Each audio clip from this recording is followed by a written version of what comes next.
পোষা প্রাণী কি জান্নাতে যাবে? ইসলামে অনুমতি আছে এমন পশু পাখি অনেকে পুষে, এমনকি তাদের সাথে বন্ধুর মতো আচরণ করে এবং তাদের মৃত্যুতে কষ্ট পায়।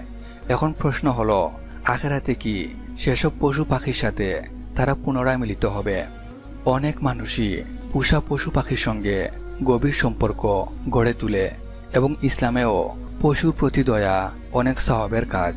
এর প্রসঙ্গে রাসূল সাল্লাল্লাহু আলাইহি ওয়াসাল্লাম বলেন, প্রত্যেক প্রাণীর উপর দয়া করায় সওয়াব আছে।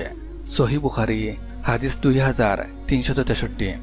রাসূল সাল্লাল্লাহু আলাইহি ওয়াসাল্লাম আরও বলেন, এক ব্যক্তি কুকুরকে পানি খাওয়ানোর কারণে জান্নাতে প্রবেশ করেছে।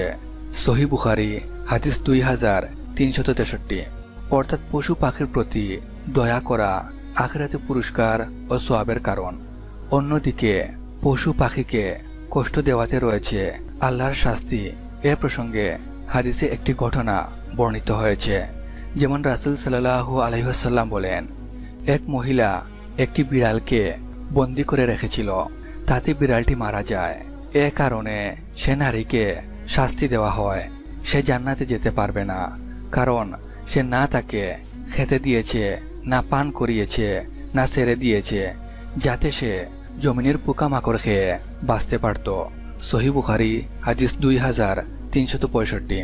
এখন প্রশ্ন হলো, মানুষ তার পোষা প্রাণীর সাথে আখিরাতে পুনরায় মিলিত হবে কি? এ বিষয়ে কুরআন বা হাদিসে সরাসরি কোনো কিছু উল্লেখ নেই।